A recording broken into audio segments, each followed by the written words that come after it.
Um, my name is Michael Burke. I am the head of business strategy and partnerships for Curiosity. If you haven't heard of Curiosity, we recently spun out of Discovery Communications. We are based here in Chicago. And what we're doing is aggregating the best educational content on the web and editorializing it so that there is learning experiences across Facebook, Curiosity.com, and our mobile apps, and with the goal of helping people learn something new every day. So that's what we do. And I'm also on the advisory board of Techweek, and I'm really excited about the panel we pulled together today. Just to get started, to kind of engage you guys a little bit, I'm going to do a quick little exercise, see how it goes. So since I have folks from the Field Museum, the Shedd Aquarium, the Museum of Science and Industry, I'm going to say 3 words. And I'm going to say those words, and then I want you to think about them. And then I'm going to say them again, and I want you to raise your hand based on the word that resonates most with you. All right, ready? Dolphins, dinosaurs, robots. All right? And even though it's Tech Week, everyone can't say robots. So, dolphins. Dinosaurs. Yeah. Robots. All right. I like it. Fun. So we do have these folks here today, and what we're talking about is, obviously within these museums, they have arguably the best experiences you could possibly imagine when you get there. When you see a whale, a dinosaur, or a woolly mammoth, or you see a robot or a submarine live in person, you can't beat it. But in today's world of technology, how can we leverage technology to enhance those experiences or make those experiences everlasting, ongoing, bring them outside the walls of the museum? And I'd love to, talk about that and learn from these guys how they're embracing that. So with that, I'll let them introduce themselves, and while they're introducing themselves, ask them to talk about something that's interesting, cool about the fact that they get to go to work every day at these amazing places. Hi. Is this on? Hi, so my name is Emily Graslie. I'm the Field Museum's Chief Curiosity Correspondent, and I'm the host and writer of an educational YouTube channel called The Brain Scoop. So it's primarily my job to go behind the scenes of the Field Museum. If you're not aware, the Field has a massive exhibition space, but that only exhibits 1% of all of the research specimens that our institution actually has. So how do we share the 27 million other things with the public? And that's kind of what my job does. Serves to do. So I use social media in these educational videos to communicate these stories to a wide global audience. It's pretty fun. And I'm Stephen Beasley, Director of Digital Media for the Museum of Science and Industry. I think probably one of the weirdest things that we have is we had to recalibrate all our speakers in our office because the Tesla coil going off just outside our office would make them buzz every single time. And I'm Meghan Curran. I'm the Senior Vice President of Marketing, Guest Experience, and Sales at Shedd Aquarium. At the aquarium, you kind of never know what's going to happen with a live animal collection. So we're always on the lookout for opportunities that say, please come see the new baby dolphin calf this morning, or please stay off the loading dock for a few minutes while we bring some new animals in or take animals out. And, it's interesting when guests come and they've seen a hawk come by on their way in, and a living animal collection provides lots of opportunities like that. Cool. So my first question is, sorry, I just drank some water and I'm kind of coughing, so my first question is, with your audience, your consumers, the people who you want to engage with, first, who are they? I imagine it's pretty broad ranging, and how do you guys define that? And then how has your relationship with that audience evolved in terms of their expectations and how you interact with them over the years? Okay, I'll start. So we have a really broad kind of range of audiences. We have a lot of families that come. We have a lot of hobbyists who are really interested in aquarium collections. And we have a mission to connect people with animals, to make them real, and to help them understand the conservation challenges that are facing them. And so one of the biggest opportunities that digital has provided for us is an opportunity to move beyond a 2-hour or 3-hour experience where we can tell a few stories. But technology has allowed us to build a group of followers and fans and enthusiasts who now understand to a much greater extent the facts about our animals, the knowledge about our animals, and allows us to get a lot closer to our mission of helping to get them to understand. It makes these animals real to them. It tells them really, deep understanding of the different stories we tell, and brings them in much better prepared to have a fantastic experience.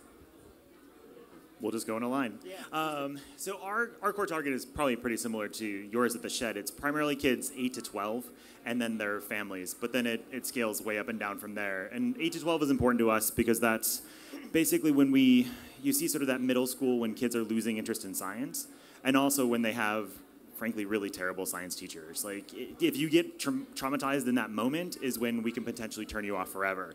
So we sort of take it in two different approaches, and we use digital a lot for both of these. One is like directly impacting the kid and their family, be it a visit to the museum where they're standing in the middle of a tornado, or doing an experience in this new exhibit called Future Energy, where everything's sort of these interactive experiences, as well as in their classrooms where we're training their teachers on how to be better science teachers, and with that, giving them digital tools to do that in the classroom as well.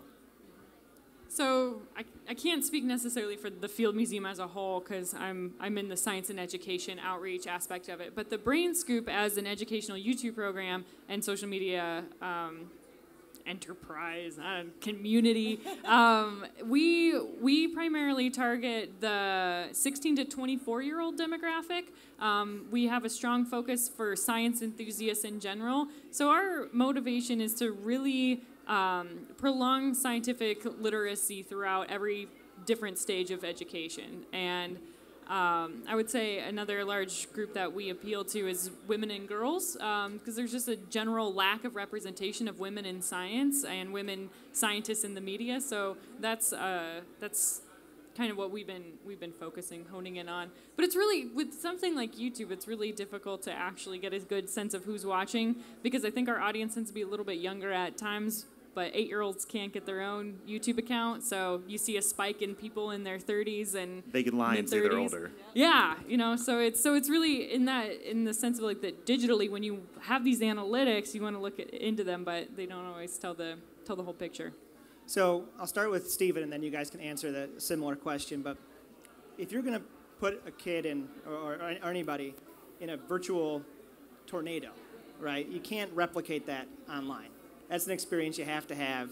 So how do you get someone interested at the moment to, like, how do you create that inspiration, if you will, to show up at the museum, to get that experience? Where does it start digitally? To be honest, we're trying to figure that out. I mean, so the museum experience does well in that it's social, it's real, and we have scale. You kind of have social sort of in the digital space. You don't really have real. You can't touch it. It's all going to be a screen.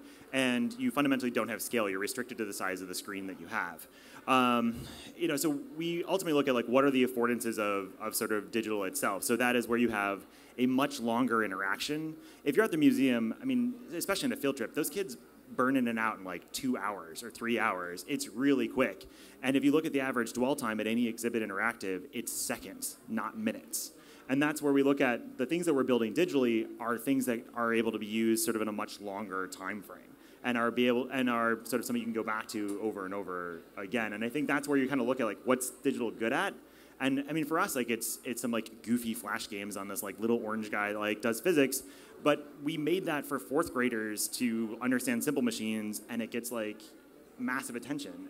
Or we do sort of other things that really just sort of like take advantage of like that one moment and really sort of like let that scale. So Meghan, what's digital good at for you? For us, it really helps personalize the collection. It helps people make a more personal connection and come ready. One of my favorite anecdotes to share is we have an animal called Grandad. He's an Australian lungfish, and I don't know if any of you have heard his story, but he came to the aquarium in 1933. He's still there. He came as an adult. He's the oldest living fish in any aquarium. He doesn't do very much. He's a big gray-brown blob that sits in the bottom of a habitat. But when people know that story, when they come into the aquarium and they ask, where's Grandad, that old Australian fish, and we bring them there, they spend time, they read every single label, they're excited about it, they're really excited to have met the oldest fish in any aquarium. that would have been a pass-by experience. That would have been a missed opportunity. And anytime we can connect people in that way, when we have a baby sea otter rescued from Monterey and bring it in, and people get to participate in naming it and getting to know how we care for it and all of that, it makes the collection real. It makes it something that people are a little more connected with. And I firmly believe that someone who knows those stories and knows that content is way better prepared. We do that for general guests, and similarly, we do a lot of digital learning experiences for classrooms too, because the more we can do before they come and then extend after, the more likely we are to keep someone connected and to achieve our broader mission of inspiring them to make a difference. Emily, can you talk about along these lines of just how digital works, talk about your Indiegogo experience? Oh, yeah. Yeah, Indiegogo. Yeah. So I'm going to go back in time a little bit, just give you a brief history lesson, cut me off if I get too long. In 1893, the Field Museum set off on the first museum-led expedition, conservation expedition led by any museum in the United States. And they went to Africa in order to collect some animals that were seriously endangered of being wiped out by a virus that was introduced by the Italians when they came to invade Ethiopia. Long story short. So anyway, Carl Akeley is this hero taxidermist who procured a number of animals on that expedition, including 4 striped hyenas. And Carl Akeley is now kind of like the echelon of all taxidermy. And he had these hyenas that, when we moved to our new location, were put in the back of our Asian Hall of Mammals. And they're in the reptile hall, so they're completely out of context. We also similarly have the Hall of Asian Mammals, which has 20 diorama alcoves and only 19 were finished. So anyway, we decided to launch this Indiegogo campaign in an effort to engage our global digital audience in the physical space of the institution, with the kind of the lofty goal of that they would be able to, for the next 20 or 30 or 40 or 50 or 90 years, be able to come and see the contribution that they made because of the Brain Scoop and this Indiegogo campaign. So we launched it a couple months ago, April 6th, and we raised $157,000, which was 91% of our goal. And there's just a lot. There's a lot of. So, but you raised the money. So, is the exhibit going to open? It will, yeah, and it'll be a permanent installation at the institution. So, if somebody from France wants to come to the Field Museum in 20 years, they can see their name in a digital reading rail or whatever iteration of what we have. So people who donated got to actually get their name on the exhibit? It was a perk level, yeah. Perk level? Yeah. Nice. I'm a little burnt out. I just wrote like 200 handwritten thank you notes to all these people who helped make it happen. So that's amazing. Yeah. Was that a perk too? It was a perk, a handwritten note from Emily? Yeah, it was, I like it. Which is strange, but yeah. So let's talk about the hits and misses of digital media, things that have worked or not worked, or or you're not sure, and how you track that and how you measure it against your goals. And Stephen, I'll pick on you again. Only we might have seeded this one, but can you talk about the recent pickup that you guys had within digital media, the BuzzFeed? The weird BuzzFeed piece? The weird BuzzFeed piece would be awesome. So we have in our You the Experience exhibit, we have, it's where the dead babies are, which is another weird thing about working in a museum, also from 33. In that hall, we have something called Make Room for Baby, and it's a kind of 2-screen interactive where you can sort of slide back and forth and see sort of where all the other parts of the mom go when the baby's sort of happening, where it's like everyone's known a pregnant woman at some point, your mom. Sort of like where your lungs go, where your stomach goes, and you can just sort of slide and see how that works. We spent like $1,500 and made that into a HTML5-based, really cheesy interactive online. And it like blew up on like expectant mom forums, and then just on Sunday or Monday it got picked up by BuzzFeed, made 2 videos out of it. And it's like men reacting to pregnant women, and then it's moms doing it. And in 3 days, like 1.6 million people have already viewed those videos. And we just kind of stumbled on it, like, wait, that's Make Room for Baby. And then like watching sort of this very sort of goofy BuzzFeed thing of these these men and women reacting to it. So you created this tool. What'd you call it again? The make room for baby. Make room for which baby. moms all over the place use. And did you have any intention that it would be picked up and used by other outlets? No. So knowing that now that may happen, would you have done anything differently in terms of branding it or making it available? Maybe you don't want other people to pick it up. Like, what are your thoughts on that so far? Well, I mean, that was one of those things that we built as exhibit extension. We built it as sort of giving our guests sort of a taste of the interactivity that is sort of the fundamental core of sort of who we are. We're not the kind of place where you stand and look at something with your hands behind your back. Like, we are fundamentally an interactive, you're doing stuff kind of place. And that particular thing was done to build out and extend you the experience. And I think we never expected it to sort of, we kind of thought it'd be nice if it was used as sort of a just general awareness thing, and then you think of us, and then you sort of come back or come for the first time.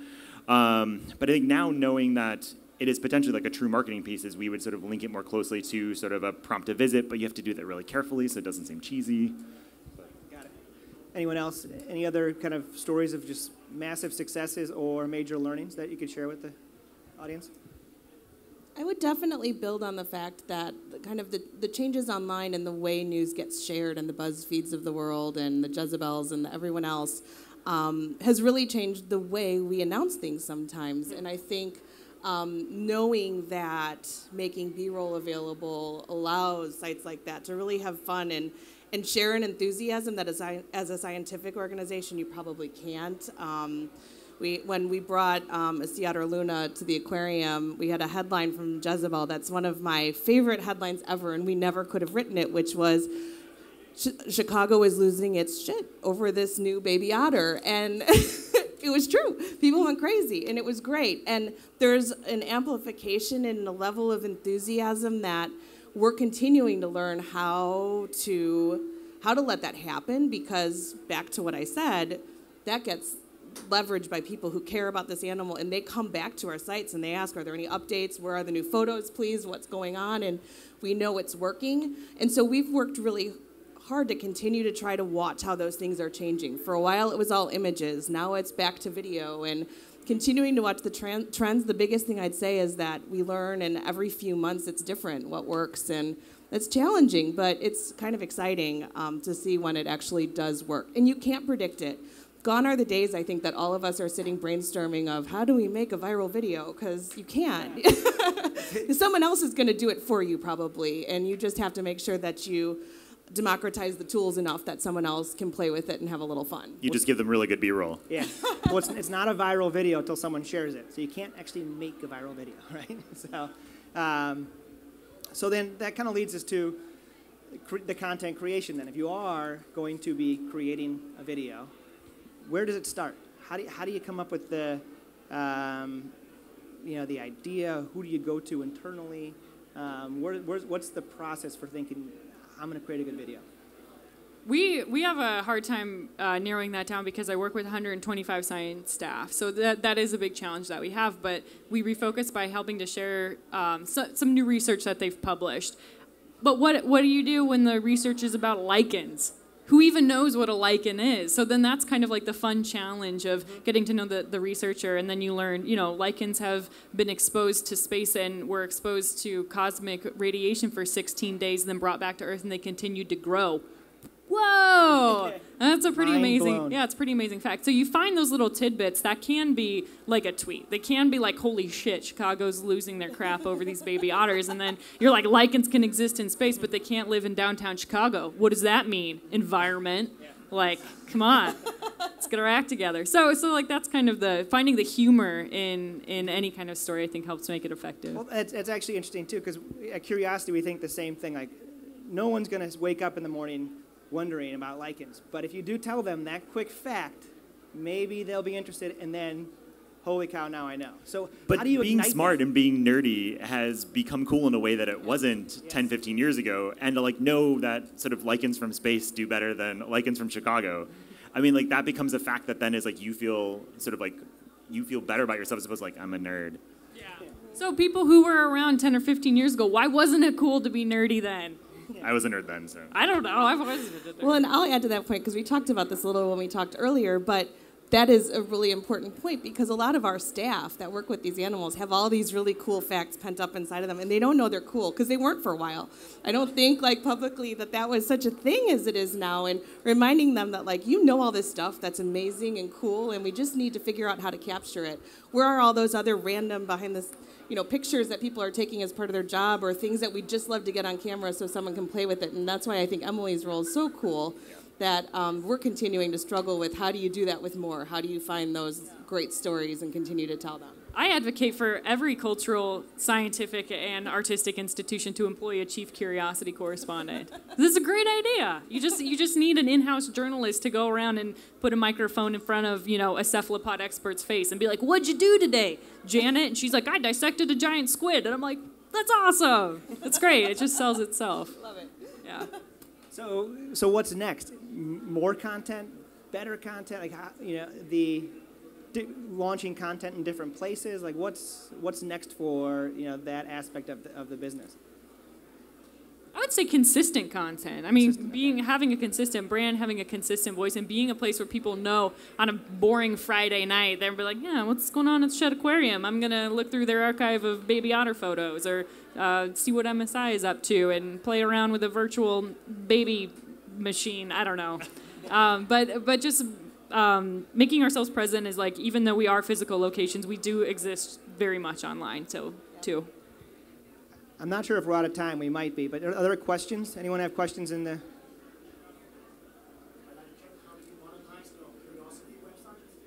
Oh, that's for me? On the Curiosity website. How we monetize it? So right now we're not monetizing it. We just launched last year, so we're growing. But eventually we'll monetize it by working with brand partners who have educational and knowledge-based videos, as well as licensing out the platform to other publishers. What else? Yes? Three of you exist. That wasn't something 10 or 15 years ago. What would happen if you didn't exist? Would the museum still be... No one would know about us. I don't know if that's true. So, what's your take on that? Obviously it's a completely Great question. concept to have social media around the place. Can you expand on that? I can talk a little bit as I've been at Shed and was part of kind of creating the first positions, and we really looked at it as a transition between different roles. We had a lot of content people that were creating a lot of print.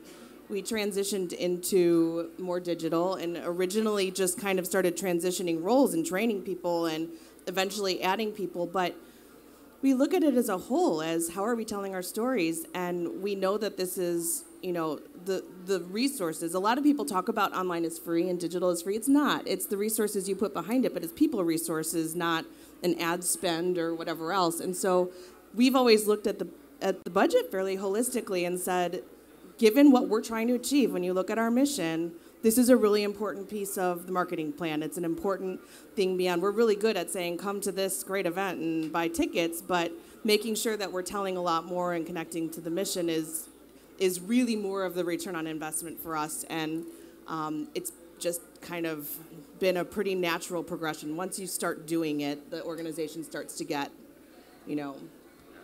And for us, I would say in my tenure, which is 8.5 years, which is forever to be anywhere, our conversation with our guests has fundamentally changed. We had this website that was hand-coded and an email we sent you maybe once a month to sort of grow to maybe 20,000 people to now we have more than 250,000 people that were sort of messaging once a month, plus sort of this kind of recurring sort of daily conversation. So our top of mind with our guests is definitely a lot more.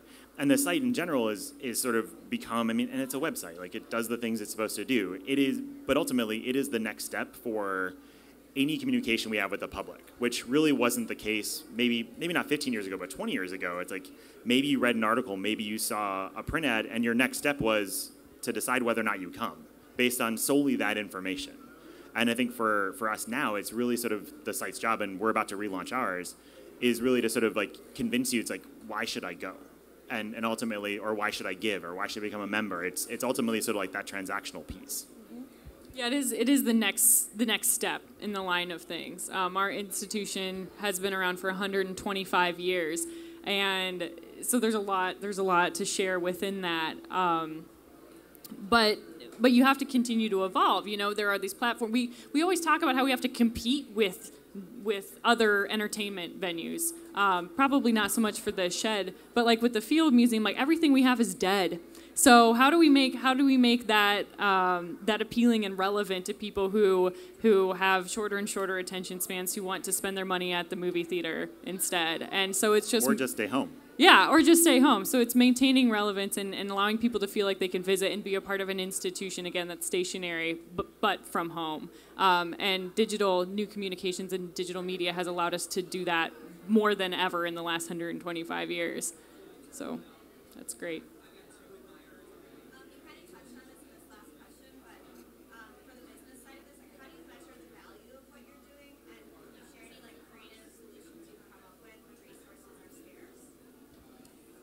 I mean, a lot of ours is we just ask. I mean, so we don't have a value of, so we spend X dollars on making this thing, and great, 500,000 people play it or do it or see it. What's the value of that? And one of the most concrete ways we do it is any guest that visits the museum gives us their email address, and then we automatically follow up 48 hours later and say, what did you see? How'd you know about us? It's really simple, but ultimately it helps us sort of gauge if that is driving any visits. Because ultimately for us, like, the visit is how we sort of are able to keep our doors open. So millions, if not billions of dollars goes into scientific research in the United States every single year. And historically, we have done a terrible job of telling the general public and people who might not be scientists, like science laymen, like me. I studied art, what it is what those American taxpayer dollars are going for. So the money already exists to support the science. It's not that ridiculous to reallocate some money into communicating that. And I think there are a lot of family foundations and a lot of corporations that are really eager to show that, yes, they are interested in culture. Yes, they're interested in science. We're going to put our name on that, give some money, and it's a co-branding, mutually beneficial relationship. And I'll add, there's quite a few things we're able to track. We're able to look at where sources are coming from for our website. We're able to watch specifically emails and things like that for conversions and understand kind of where sources are coming from. But because that's not the only thing that we care about, we're actually tracking kind of brand reputation and people's understanding of SHED as a place that cares about conservation and animals. And so we track that and have seen that grow tremendously, both regionally and nationally, since we've probably had our program going about as long as Stephen's been at MSI. And so we track those types of things. We know that every time we post something, we see people tag each other and say, we got to go there, or you can do this when you go. So we know it's working. We also know when we share stories about animals, and we live in a world where, there's a lot of people who have varying opinions on marine mammals and aquariums and things like that. And when there's a debate that sparks on our website, we know that our fans and our members and everyone else are very well educated and very articulate in the way that they respond in their support of us. And so all of those different things are indicators that we're doing something right, that our people aren't just coming back going, OMG, look how cute this is. They're coming back and saying actual real facts about these animals and caring about conservation content. And so those are some of the things we watch. But of course we're able to track some dollars that are coming from online and all of that. And it's important to us, but it's not our primary reason for doing all of this. I get hand-drawn pictures from small children saying how much they love watching the Brain Scoop. So I got a stack of those. You hang those on your fridge? I do, and I share them. But like a lot of that is unquantifiable. A lot of that is like you have a family that comes in and their experience at any one of our institutions can be impactful across their entire lives. You might not realize that for another 20 or 30 years when they start coming back and they're members or they're donors or they bring their family. So we're in the long-term business. And that's why we're here. I mean, ultimately, we always go back and forth between sort of like money versus mission. And where I've settled and feel very comfortable with is it's sort of money in service of mission, right? Like our goal is to inspire the inventive and genius to basically make more nerds in the world. Mm-hmm. And basically we need to do what we need to do to be able to pay for that.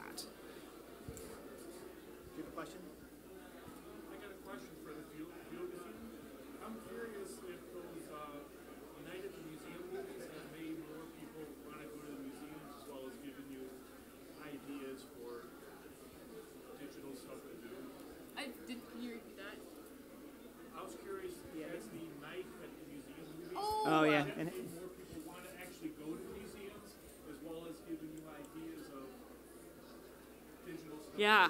Yeah, we try to capitalize on stuff like Jurassic Park coming out. Yeah, we'll do stuff where we put our scientists out there interacting with the public. Night at the Museum was filmed at the American Museum, so I'd be curious to ask them that sort of question. But, you know, it shows us, something like Night at the Museum shows us what people are interested in when they are coming to a museum, because Hollywood knows that, like, if they put those sorts of things in, it'll sell the movie. So we try to stay topical to that effect, but it's challenging. So. I was going to say, is there anything that you guys, has there been any frustrations that you want to do something and there's been roadblocks to do it? Always. Yeah. Oh yeah. Can you speak to like an experience of like in the digital space where those roadblocks are, whether it's in your institution or it's online? I mean, I would say for us, it's always a matter of funding, right? Because we're a nonprofit. Dollars are always constrained. And ultimately, we are trying to sort of serve our mission and vision, which can potentially be infinite. Like, if we do our job perfectly, we've inspired everyone. But you can spend an infinite amount of money doing that. And so there's this always sort of tension of, do we do something because it's a pure mission play, or do we do something to drive attendance? And that is a constant frustration. Is there any specific things that you wanted to do I mean, I think for us, when we do a decent amount of research talking to either our families and audiences or our teachers, asking sort of we'll give them a list of 15 things and say, hey, what should we do in order to fulfill in what we're doing? Like, what do you want from us? And every single time we do it, teachers are dying for sort of well-done interactive content to sort of supplement sort of what they're doing in the classroom from the textbooks, you know, and so those that make it. And I mean, that is a massive space. The stuff is either too commercial or like not sort of well designed or fun to use. And there's this massive gap in the middle that, should you want to fill it, is there. I would also add just really briefly that one of the biggest challenges as well is that we have a lot of different things we're trying to attract people to do. And we have a lot of staff who, these tools are free. Please post this, tell people about my event, tell people about my this. That's not what people are coming to our channels for, and in fact may turn them away. And so we kind of have our own formulas of how to balance that. But on the other hand, time is money with the cool experts who have all those amazing facts. And so making sure we can have a good balance of enough really exciting stories that keep people tuned in to offset our need business-wide to tell some of those other things is always a struggle, and certainly puts our team in a position to kind of referee a little bit and try and figure out how do you balance that, because we don't want it to be just a commercial site that markets a bunch of stuff. So that's a good, that brings up a good question I've had, which is kind of the idea of storytelling. So Emily, you're a journalist, you guys are marketers. Where do the worlds converge when it comes to telling stories? Because you're telling stories for similar purposes. You're surfacing similar types of content or information, if you will. But where does that marketing and journalism world meet or end? So my marketing message is that real science happens at the Field Museum, and that's kind of where my marketing ends. Is that going back to the lichen guy? It just so happens we do have a lichens exhibition right now. It'll probably be the only time in the Field Museum's history we will ever have a whole exhibition devoted specifically to lichens, only because we have two guys who work there currently who are making an exhibit about it. But that doesn't mean that we don't talk about lichens on the Brain Scoop, or that if we do talk about it, then when people come to the Field Museum, they're going to be really disappointed they didn't see anything about lichens. It's just about reinforcing that idea that people have, the impression that they have of institutions being static, being old, being boring, and trying to reverse that, and trying to be like, we're dynamic, innovative places where real science happens, and we're just trying to do anything possible to help people better understand that. And I would add a little bit about, we've talked a lot about this, and I've been at museum conferences with a lot of colleagues talking about this, and it's really interesting because there's a lot of kind of where does social media and digital belong, and there's also a huge belief that really it's part of everyone's job to tell those stories. And so currently in our institution, it sits in marketing as kind of a trafficking. We're good at understanding where our audiences are and what's going to play where, and that's something that a marketer knows how to do. And so to some extent, we should be placing great content and getting it in front of the right eyes and understanding the audience enough to be able to tell people we need more of this stuff. And how all of us are struggling with how do you keep getting great expert content that you can traffic and make that easier and easier for people to do while making sure it goes through all the correct brand checks with PR to make sure we're not scooping them, all of those kinds of things. And so that's something that I think we'll struggle with every day until we figure out exactly how it goes. But I really believe that in a lot of organizations, you're going to see that continue to be kind of attention until everyone finds a really natural way to find more people like Emily to tell those stories, because I could tell you exactly what that does for marketing. It's terrific for marketing. Yeah, but what's great is that I'm not in marketing or communications. I'm in science and education. So like I just do the science stuff, and I don't have to worry about stepping on toes or that kind of thing, and it's really liberating, and that's how you do find those stories, and they complement one another. It's very exciting. I think what Megan's saying is, don't look now, but you may be doing some marketing. I do. You're definitely doing some I marketing. know. I do. Yeah, I know. So I think any other questions? Anything? Okay, I'll let you guys wrap up by just saying then, give us, a plug or something exciting going on at your museum right now. What's exciting? We just opened an exhibit about robots. That sounds good for Techweek. We just opened a brand new permanent exhibition all about China that has a lot of digital interactives with it. And the Grateful Dead. And the Grateful Dead, too. And we just opened an amphibian special exhibit and also have a baby dolphin calf. So check our online channels for adorableness. Yeah, you can't compete with baby dolphins. No. Awesome. So I'll wrap up by this. I hope everyone kind of gained an appreciation for, our local museums here in Chicago, what their opportunity is with digital media and technology, and as well as some of the challenges, and learn from that, as well as I hope everyone learned something or is inspired to go out and learn something. It's, our mantra is to learn something new every day, and I think you guys were covered off on that today, but tomorrow figure out how you're going to learn something. All right, thanks. Thank you.